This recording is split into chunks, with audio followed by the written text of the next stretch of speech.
Hello students, आज आपण moment of inertia कशावर डिपेंड असतो ते बघणार आहोत. तर बघा, moment of inertia first of all individual मासेसवर डिपेंड आहे. काल आपण फॉर्म्युला बघितला मोमेंट ऑफ इनर्शियाचा, I is equal to summation MI/RI square. बरोबर, मासेस म्हणजे ती बॉडी जी बनलेली आहे ज्या पार्टिकल्सपासून, त्या प्रत्येक पार्टिकलचं मास. बरोबर, सपोज मी काल डायग्राम दाखवलेली तुम्हाला त्या पद्धतीने. सपोज रिजिड बॉडी जर घेतली आपण तर त्याच्यामध्ये मासेस कसे असणार बघा. ही बॉडी कशापासून बनलेली आहे सांगा. M1 फर्स्ट पार्टिकल ज्याचं मास M1 आहे, सेकंड पार्टिकल ज्याचं मास M2 आहे, असे n नंबर ऑफ पार्टिकल्सपासून ही बॉडी बनलेली आहे. त्या प्रत्येक बॉडीच्या मासची म्हणजे इंडिव्हिज्युअल मासेसवर त्या बॉडीचा मुवमेंट ऑफ इनर्शिया काय असतो, डिपेंड असतो. आणि कशावर डिपेंड असतो मुवमेंट ऑफ इनर्शिया, तर the distribution of this masses, ह्या मासेसचं डिस्ट्रीब्युशन कसं झालेलं आहे about and given axis of rotation भोवती. बरोबर, म्हणजे ह्या ॲक्सिस ऑफ रोटेशन भोवती मासेस कसे डिस्ट्रीब्यूट झालेले आहेत, क्लोज आहेत का दूर आहेत, जवळ आहेत का दूर आहेत, किंवा मास कसं डिस्ट्रीब्यूट झालेलं आहे त्याच्यावर त्याचं मुवमेंट ऑफ इनर्शिया काय असतो, अवलंबून असतो. आणि थर्ड आहे orientation and position of axis of rotation. Axis of रोटेशनची पोझिशन आणि ओरिएंटेशन कसं आहे, म्हणजे ॲक्सिस ऑफ रोटेशन सपोज सेंटरमधून जाणार आहे का, ॲक्सिस ऑफ रोटेशन सपोज सेंटरमधून जाणारा असेल किंवा त्याच्या ह्या साईडनी जाणारा असेल किंवा इथून जाणारा असेल. बरोबर, म्हणजे ॲक्सिस ऑफ रोटेशन त्या बॉडीच्या त्याचं ओरिएंटेशन कुठं आहे ॲक्सिस ऑफ रोटेशनचं, तर प्लेनला परपॅन्डिक्युलर आहे का, त्या बॉडीच्या कडेने जाणारा असेल किंवा सेंटरमधून जाणारा असेल, याच्यावर त्याचा मुवमेंट ऑफ इनर्शिया काय असतो, डिपेंड असतो. बरोबर, म्हणजे मुवमेंट ऑफ इनर्शिया कशावर डिपेंड आहे, individual masses, the distribution of this masses, ते मासेस कसे डिस्ट्रीब्यूट झालेले आहेत गिवन ॲक्सिस ऑफ रोटेशनच्या भोवती त्याच्यावर डिपेंड आहे. आणि third orientation and position of axis of rotation, axis of रोटेशनची पोझिशन कुठं आहे त्याच्यावर पण डिपेंड आहे.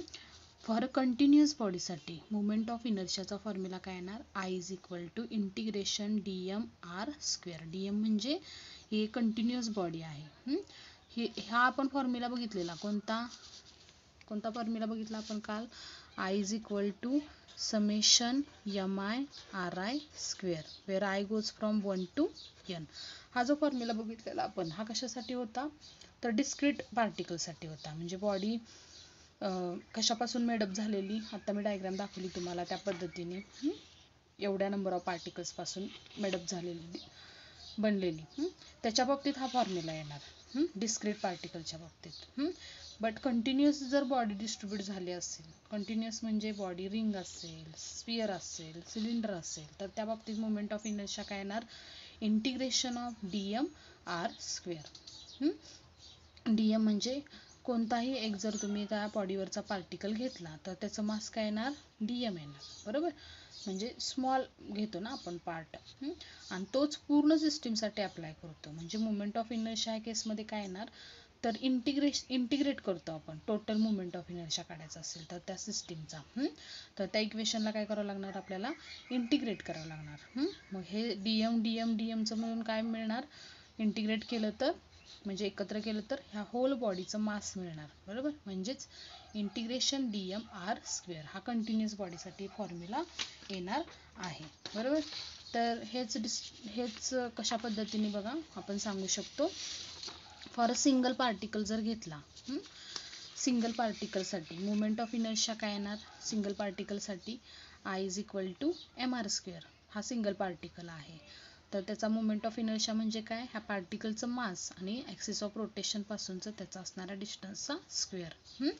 त्यानंतर second movement of inertia for discrete particle जर घेतला, डिस्क्रीट पार्टिकलच्या बाबतीत काय येणार, सपोज डिस्क्रीट म्हणजे ती बॉडी n नंबर ऑफ पार्टिकल्सपासून बनलेली आहे, तर अशा पद्धतीने आपण मुवमेंट ऑफ इनर्शिया काढलेला आहे काल, summation MI/RI square where I goes from 1 to n. म्हणजे इथं मुवमेंट ऑफ इनर्शिया कसा येणार, I is equal to M1r1 square first पार्टिकलसाठी प्लस सेकंड पार्टिकलसाठी M2r2 स्क्वेअर. असे किती नंबर ऑफ पार्टिकल्स आहेत, अप टू mn स्क्वेअर. बरोबर. म्हणजे ह्या सगळ्यांची इथं काय केली आपण, सम केली. हा म्हणजेच काय आला आपला मोमेंट ऑफ इनर्शिया. कुणासाठी, डिस्क्रीट पार्टिकलसाठी. बॉडी कशापासून बनलेली होती, नंबर ऑफ पार्टिकल्स पासून.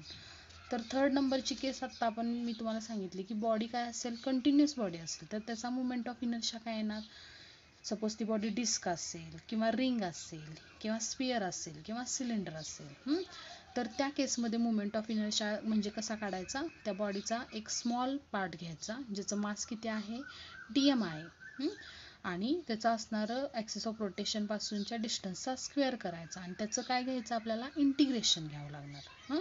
म्हणजे हे स्मॉल एकत्र करायचे, म्हणजेच काय करावं लागणार, इंटिग्रेशन घ्यावं लागणार. म्हणजे ह्या होल बॉडीचा मोमेंट ऑफ इनर्शिया त्या केसमध्ये तुम्हाला ह्या फॉर्म्युल्याने कॅल्क्युलेट करता येणार. काय येणार, इंटिग्रेशन dm r स्क्वेअर. हा फॉर्म्युला त्या कंटिन्युअस बॉडीसाठी घ्यायचा आहे. तर कंटिन्युअस बॉडीमध्ये आता फर्स्ट पार्ट आपल्याला बघायचा आहे, मोमेंट ऑफ इनर्शिया ऑफ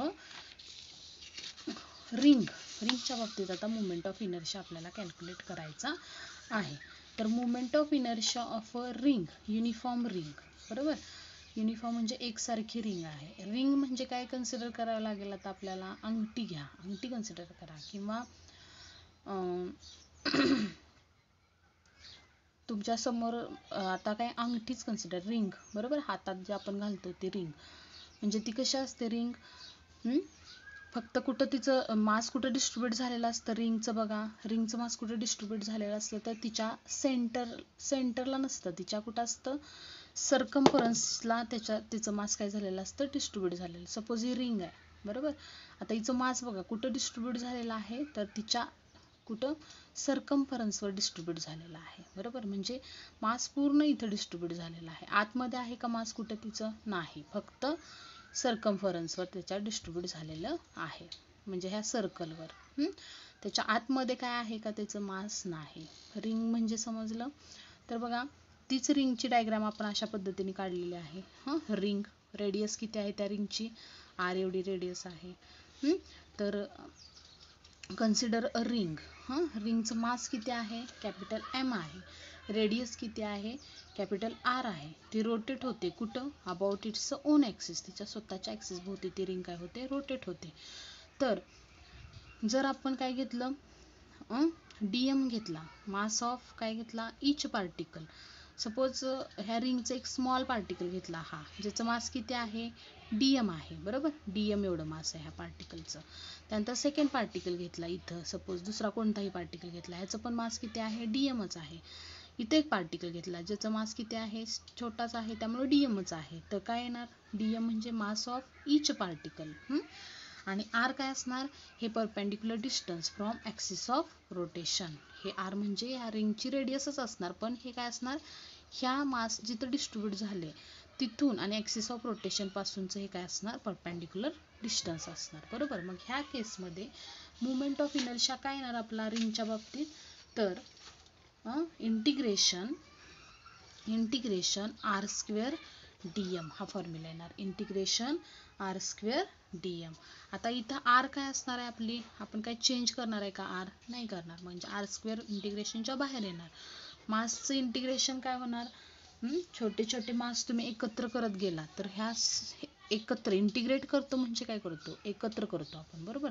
मग ह्या मासचं काय होणार, मग इथं सांगा, dm एकत्र करत गेलो तर तुम्हाला त्या रिंगचं होल मास मिळणार. होल रिंगचं मास काय असणार, मग r स्क्वेअर किती घेतलेला आहे आपण, ते कॅपिटल M घेतलेला आहे. म्हणजे r स्क्वेअर काय येणार इथं, M. म्हणजे moment of inertia of ring किती आला आपला, mr स्क्वेअर आला. किती आला, mr स्क्वेअर. हा फॉर्म्युला खूप इम्पॉर्टंट आहे, लक्षात ठेवा. I is equal to mr square. Important formula आहे. मग moment of inertia of ring आणि ॲक्सिस ऑफ रोटेशन कसा पास होतोय, त्या रिंगच्या सेंटरमधून पास होते. आणि तो ॲक्सिस ऑफ रोटेशन ह्या रिंगच्या प्लेनला कसा आहे, परपेंडिक्युलर आहे. बघा, ही अशी रिंग आहे, अशी रिंग आहे आणि त्याला परपेंडिक्युलर आहे ॲक्सिस ऑफ रोटेशन. म्हणजे कसं, अशा पद्धतीने येणार. म्हणजे moment of inertia of ring about an axis passing through its about an axis passing through its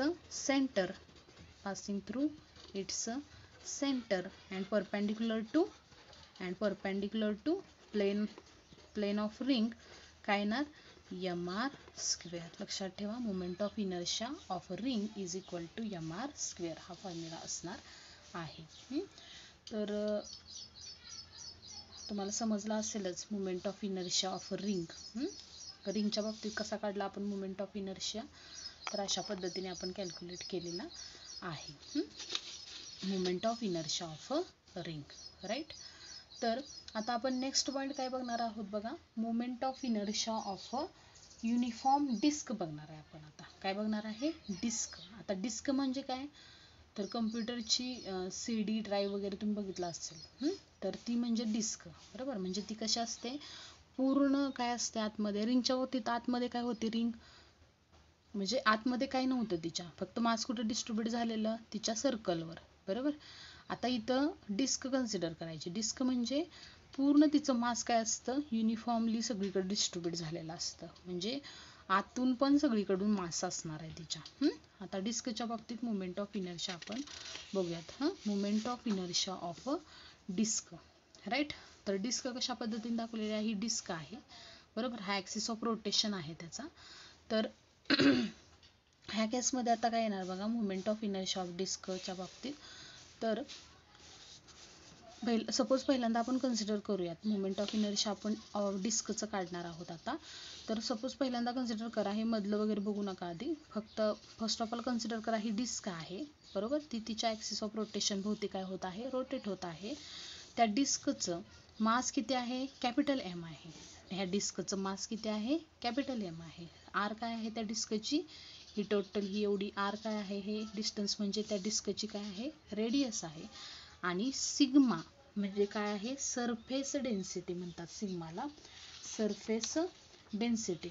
आता सरफेस डेन्सिटी पण किती प्रकारच्या असतात, डेन्सिटीज किती प्रकारच्या असतात, 3 प्रकारच्या असतात, आपण बघितलेलं आहे. तर फर्स्ट सरफेस लिनियर डेन्सिटी असते. लिनियर डेन्सिटी 11th मध्ये बघितलेलं आहे. लिनियर डेन्सिटी कशाने दाखवतात, लॅम्बडाने दाखवतात, आणि फॉर्म्युला काय असतो, मास पर युनिट लेंथ. राईट. हा कुणासाठी, वन डायमेन्शनल ऑब्जेक्टसाठी. म्हणजे वन डायमेन्शनल ऑब्जेक्ट कोणते असणार सांगा, one dimensional object thin wire. बरोबर, थिन वायर च्या बाबतीत मास पर युनिट काय येणार, तिचं लेंथ येणार. सेकंड डेन्सिटी आहे आपली सरफेस डेन्सिटी. सरफेस डेन्सिटीच्या बाबतीत काय येणार, कसा येणार formula, surface density sigma is equal to काय येणार, मास पर युनिट एरिया येणार. काय येणार, मास पर युनिट एरिया. म्हणजे हा 2 डायमेन्शनल बॉडीज ऑब्जेक्टसाठी. सपोज 2 डायमेन्शनल ऑब्जेक्ट कोणता घेऊयात आपण, डिस्क. डिस्कच्या बाबतीत सरफेस डेन्सिटी येणार सिग्मा.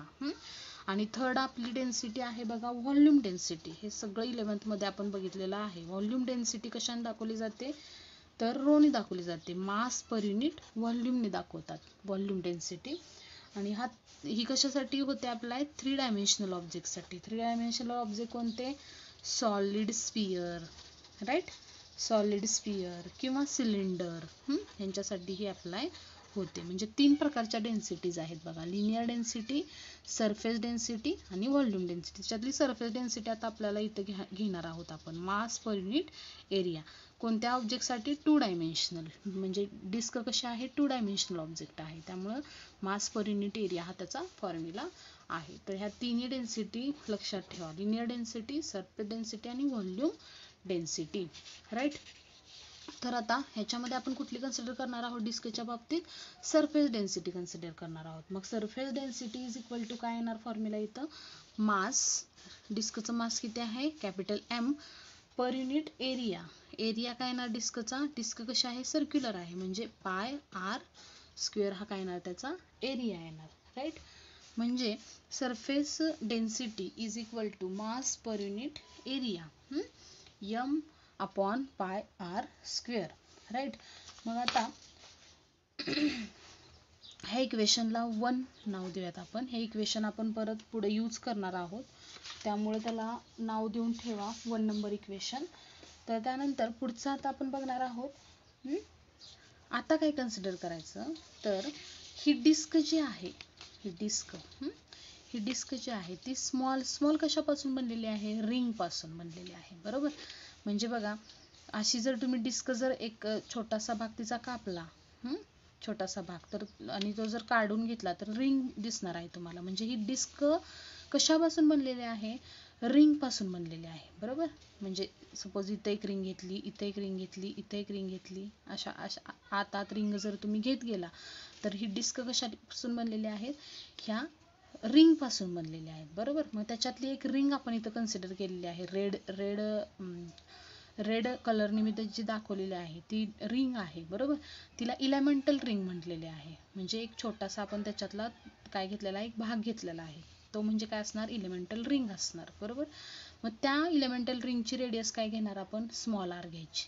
डिस्कची रेडियस कॅपिटल आर आहे, पण स्मॉल आर काय असणार? त्या रिंगची रेडियस असणार.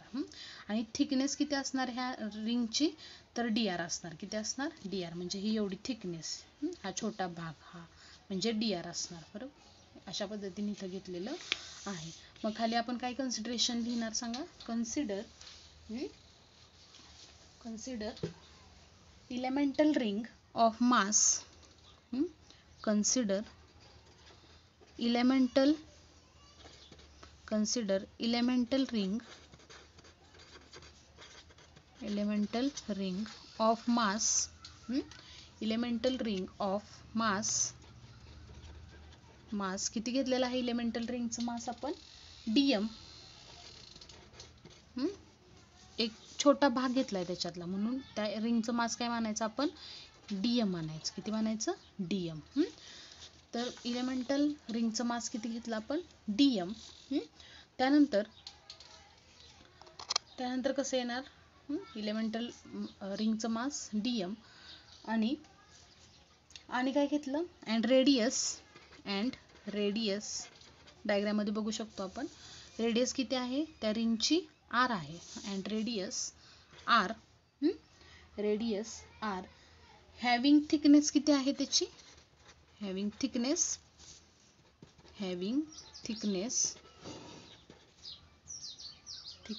dr. बरोबर.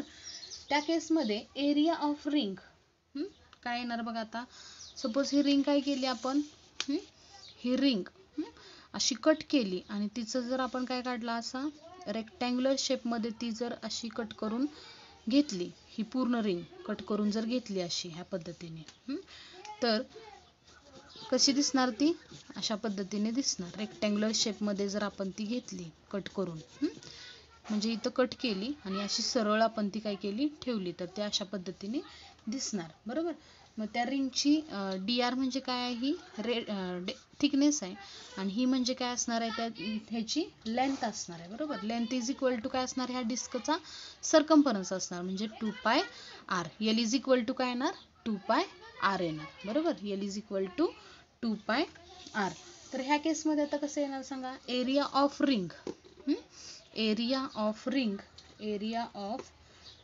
इज इक्वल टू काय येणार? A is equal to 2πr. बरोबर. 2πr इंटू काय येणार? dr येणार. 2πr एरिया रेक्टँग्युलर झाला ना. 2πr इंटू काय येणार? dr येणार. एरिया 2πr इंटू dr हा काय झाला? त्याचा एरिया झाला. बरोबर. मग सिग्मा इज इक्वल टू काय येणार? Sigma is equal to mass upon area. Mass किती घेतलेला आहे इथं आपण? कॅपिटल एम नाही घेतलेलं आहे, dm घेतलेला आहे. मास रिंगचं किती घेतलेलं आहे? dm. अपॉन एरिया काय आला? 2πr into dr. काय आला? 2πr upon into dr. ही व्हॅल्यू याच्यामध्ये काय केली आपण? पुट केली. कारण सिग्मा इज इक्वल टू काय असतं? मास अपॉन काय असतो? एरिया. सरफेस रिंगची घेतली आपण आता. सरफेस डेन्सिटी कशाची घेतली? रिंगची. सरफेस डेन्सिटी ऑफ रिंग ती किती आली? Sigma is equal to dm upon 2πr into dr. बघा हे समजलं का इथून सगळं? तर आपण काय करतोय? मोमेंट ऑफ इनर्शिया युनिफॉर्म डिस्कचा. त्या बाबतीत आपण डिस्क कन्सिडर केली, जिचं मास किती आहे? m आहे. जिची रेडियस किती आहे? r आहे. सिग्मा सरफेस डेन्सिटी काढून घेतली डिस्कच्या बाबतीत. मास अपॉन एरिया ह्या फॉर्म्युलावरून. m अपॉन काय येणार मग? πr square. इक्वेशन नंबर 1 म्हणायचं. आता ही डिस्क जी आहे ती कशापासून बनलेली आहे? रिंग पासून बनलेली आहे. बरोबर.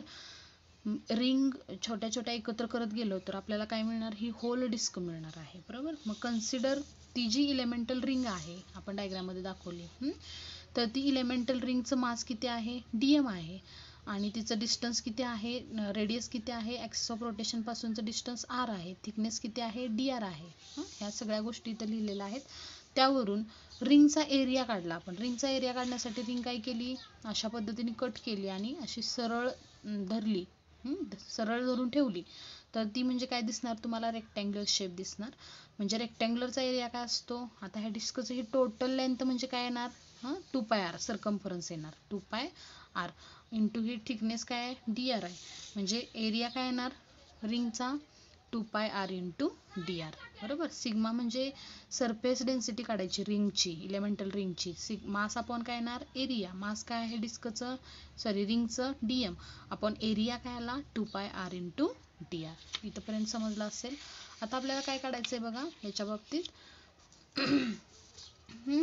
एरिया ऑफ रिंग काढला आता आपण. तर आता movement of inertia of this ring काढायचा आता आपल्याला. तर ह्या केसमध्ये dm काय येईल बघा आता, dm is equal to dm इकडंच राहणार, हे इकडच्या साईडला गेल्यानंतर काय होणार, सिग्मा 2πr इंटू dr. बरोबर. dm is equal to sigma 2πr into dr येणार. मग आता ह्या केसमध्ये हा काय मिळाला आपल्याला, ह्या इक्वेशनला 2 नंबर नाव देऊन ठेवा. आता इलेमेंटल रिंगचा आपण काय काढूयात बघा, मुवमेंट ऑफ इनर्शिया काढूया इलेमेंटल रिंगचा. Movement of inertia of elemental ring काय येणार बघा, मुवमेंट ऑफ इनर्शिया इलेमेंटल रिंगचा काय येणार, मुवमेंट ऑफ इनर्शिया ऑफ रिंगचा IR म्हणूयात आपण, रिंग घेतलेले आहे त्यामुळं. Movement of inertia of ring is equal to काय येणार, dm इंटू r चा स्क्वेअर येणार. बरोबर. मग अशी कंटिन्युअस बॉडीसाठी आपण जो फॉर्म्युला घेतलेला तोच घेतलेला आहे, dm इंटू r स्क्वेअर. म्हणजे त्या रिंगचा असणारा मास dm आणि त्या असणाऱ्या परपेंडिक्युलर डिस्टन्सचा स्क्वेअर काय येणार, r स्क्वेअर येणार. बरोबर. मग ह्या केसमध्ये आता movement of inertia of disc काढायचं आहे आपल्याला. Movement of inertia of disc म्हणजे हे छोट्या छोट्या सगळ्या रिंग जोडून काय मिळणार आहे आपल्याला, डिस्क मिळणार आहे. म्हणजे ह्या रिंगचा जो मुवमेंट ऑफ इनर्शिया आहे याचं काय घ्यावं लागणार आपल्याला, इंटिग्रेशन घ्यावं लागणार. मग IRचं हे जे इक्वेशन मिळालंय तुम्हाला, ह्याचं फक्त काय घ्यायचं, इंटिग्रेशन घ्यायचं दोन्ही साईडचं. इंटिग्रेशन घेतलं आणि r ची व्हॅल्यू कुठून कुठपर्यंत आहे, स्मॉल r जे आहे ते कुठून बदलणार आहे, 0 पासून इथून जोडणार आहे आपण रिंग अशा, आणि कम्प्लीट डिस्क बनणार आहे. म्हणजे r ची व्हॅल्यू स्मॉल r ची 0 पासून कॅपिटल R पर्यंत असणार आहे. म्हणजे r गोज फ्रॉम कुठून कुठपर्यंत सांगता येईल आपल्याला इंटिग्रेशन घेतल्यानंतर, 0 टू कॅपिटल R. राईट. अशा पद्धतीने ते इंटिग्रेशन येणार आहे. मग हे इंटिग्रेशन जर रिंगचं करत गेलो आपण, तर काय मिळणार आपल्याला, टोटल डिस्कचा मुवमेंट ऑफ इनर्शिया मिळणार. तर movement of inertia of disc मिळणार आपल्याला. बरोबर. हे जर टोटल तुम्ही करत गेला मुवमेंट ऑफ इनर्शिया रिंगचा एकत्र करत गेला, तर तुम्हाला कशाचा इनर्शिया मिळणार, moment of inertia of disc मिळणार, is equal to dm r square. म्हणजे इथं काय येणार आता, dm ची व्हॅल्यू आपण इक्वेशन नंबर 2 मध्ये कॅल्क्युलेट केलेली आहे. इक्वेशन नंबर 2 काय आलंय आपलं, सिग्मा 2πr dr. ही व्हॅल्यू तिथं काय करायची, पुट करायची. म्हणजे इथं काय येणार, sigma integration sigma 2πr dr into हे r square as it is, 0 to r. मग movement of inertia of disc काय मिळणार बघा आपल्याला, याच्यामध्ये 2π सिग्मा काय येणार, इंटिग्रेशनच्या काय करणार आपण, बाहेर काढणार इंटिग्रेशनच्या 2π सिग्मा. इंटिग्रेशन कुणाचं येणार, r into r square into काय होणार, r क्यूब मिळणार, r cube into dr from the limits 0 to r. बरोबर. म्हणजे इथं काय येणार, 2π सिग्मा ॲज इट इज राहणार. r क्यूबचं इंटिग्रेशन काय येतं, integration of x raise to n, formula माहिती आहे आपल्याला, integration of x raise to n काय असतो फॉर्म्युला, 11th मध्ये बघितलेला आहे. x raise to n is equal to काय असतो, x with respect to x जर फॉर्म्युला घेतला तर तो फॉर्म्युला काय असतो, integration of x raise to n चा विथ रिस्पेक्ट टू dx काय असतो formula, x raise to n+1 upon n+1. बरोबर. मग काय होणार इथं, r रेस टू n+1 म्हणजे 3+1 4 अपॉन काय येणार 4. म्हणजे इंटिग्रेशन ऑफ r क्यूब काय येणार 3 + 1 करायचं म्हणजे 4 येणार आणि 3 + 1 4 ने त्याला काय करायचं डिवाइड करायचं. हा त्याचा फॉर्म्युला आहे. तर त्याच्यानुसार ते काढलेलं आहे इंटिग्रेशन. मग आता इंटिग्रेशन ची व्हॅल्यू कुठून कुठपर्यंत आहे तर 0 to r. मग आता एकदा अप्पर लिमिट पुट करा, एकदा लोअर लिमिट पुट करा. 2π सिग्मा अप्पर लिमिट पुट करा r⁴/4 minus lower limit put करा. आता फर्स्ट अप्पर लिमिट पुट केलं, r च्या जागी स्मॉल r च्या जागी कॅपिटल R व्हॅल्यू पुट केली आपण. 4 तसंच. आता 0 पुट करा, r च्या जागी 0 म्हणजे 0च येणार आहे हे. मग कॅल्क्युलेट केलं तर काय येणार बघा. आता पुढची स्टेप काय येणार, 2π सिग्मा ॲज इट इज राहणार बरोबर. 2π सिग्मा ॲज इट इज राहणार बरोबर, इंटू r⁴ काय होणार, r⁴ ॲज इट इज राहणार r⁴/4 पण तसंच -0/4 0च येणार म्हणजे ही क्वांटिटी काय येणार 0 येणार म्हणजे राहणार फक्त काय r⁴/4 राईट. तर आता सिग्माची व्हॅल्यू आपण काढलेली आहे डिस्कच्या बाबतीत. ती किती होती सिग्माची व्हॅल्यू, फर्स्ट नाव दिलं तर बघा आपण इक्वेशनला काय होती सिग्माची व्हॅल्यू m/πr². ही व्हॅल्यू आहे इक्वेशन 1 आपण घेतलेलं आहे. फ्रॉम इक्वेशन 1 काय म्हणू शकतो मग आपण इथं, from equation 1 moment of inertia of काय येणार बघा 2π सिग्मा तसंच राहणार. सिग्माची व्हॅल्यू पुट करायची आपल्याला. काय आहे सिग्माची value from equation 1 moment of inertia of disc काय काय मिळालं आपल्याला इथं 2π तसंच ठेवा. सिग्माची व्हॅल्यू काय मिळाली फ्रॉम इक्वेशन 1 m/πr². इक्वेशन 1 वरून इक्वेशन 1 माहिती आहे आपल्याला इथं आहे sigma is equal to m/πr². ती व्हॅल्यू इथं फक्त काय करायची पुट करायची. आणि काय मिळालं मग आपल्याला फॉर्म्युला आणि r⁴/4 ॲज इट इज बरोबर. पाय गेट काय होणार कॅन्सल, r² ला हे r² काय होणार कॅन्सल होणार. 2 हे सॉल्व केलं तर काय येणार 2 इथं 2 येणार बरोबर. मग काय येणार सॉल्व केल्यानंतर आपल्याला काय काय मिळालं 1/2 हे 1/2 इथं 2 फक्त राहिलेलं 1/2 इंटू m आणि हे r⁴ किती येणार आहे इथं r² ला हे स्क्वेअर इथलं कॅन्सल झालं म्हणजे स्क्वेअर राहणार म्हणजे काय येणार moment of inertia of disc is equal to काय येणार ½ mr². काय आला formula moment of inertia of disc is equal to ½ mr². हा फॉर्म्युला तिथं आपल्याला काय होतोय मिळाला बरोबर. कशा पद्धतीने कॅल्क्युलेट केला तर हे सगळं डिस्क्रिप्शन त्याचं आहे बघा. First of all ring consider केली, डिस्क कन्सिडर करायची. ती डिस्क स्मॉल रिंगपासून बनलेली आहे. त्याच्यातली एक रिंग कन्सिडर केली आणि त्यानुसार आपण हे डेरिव्हेशन काय केलं रिंगच्या बाबतीत प्रूव्ह केलेलं आहे. रिंगच्या कन्सेप्ट घेऊन मोमेंट ऑफ इनर्शिया आपण कशाचा काढला डिस्कचा कॅल्क्युलेट केलेला आहे. Okay, thank you.